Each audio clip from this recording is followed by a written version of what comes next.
Genesis 2:1-25. So the creation of the heavens and the earth and everything in them was completed. 2. On the seventh day God had finished his work of creation. So he rested from all his work.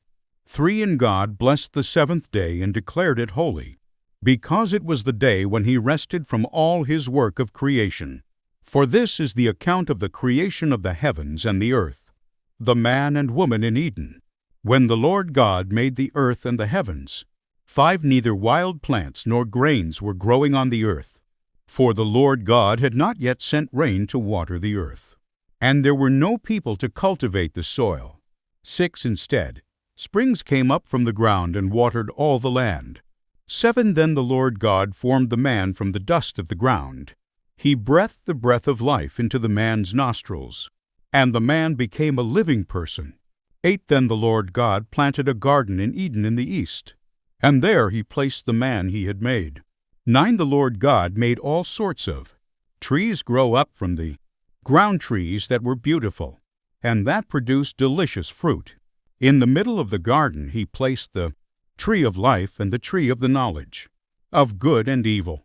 10. A river flowed from the land of Eden, watering the garden and then dividing into 4 branches. 11. The first branch, called the Pishon, flowed around the entire land of Havilah, where gold is found. 12. The gold of that land is exceptionally pure.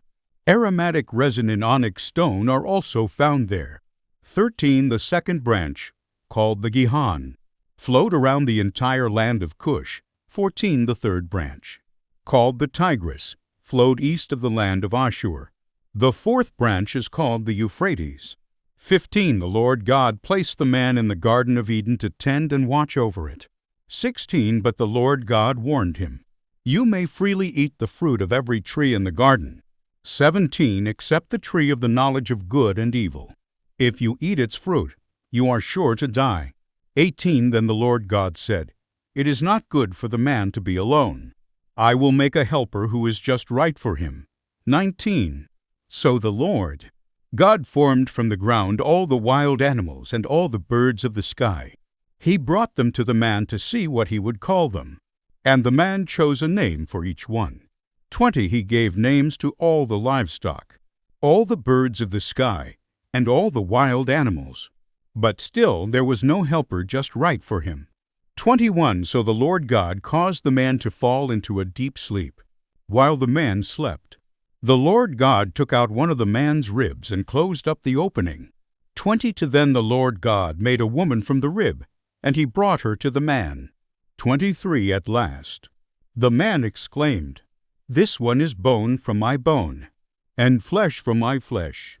She will be called woman, because she was taken from man." 24. This explains why a man leaves his father and mother and is joined to his wife, and the two are united into one. 25. Now the man and his wife were both naked, but they felt no shame.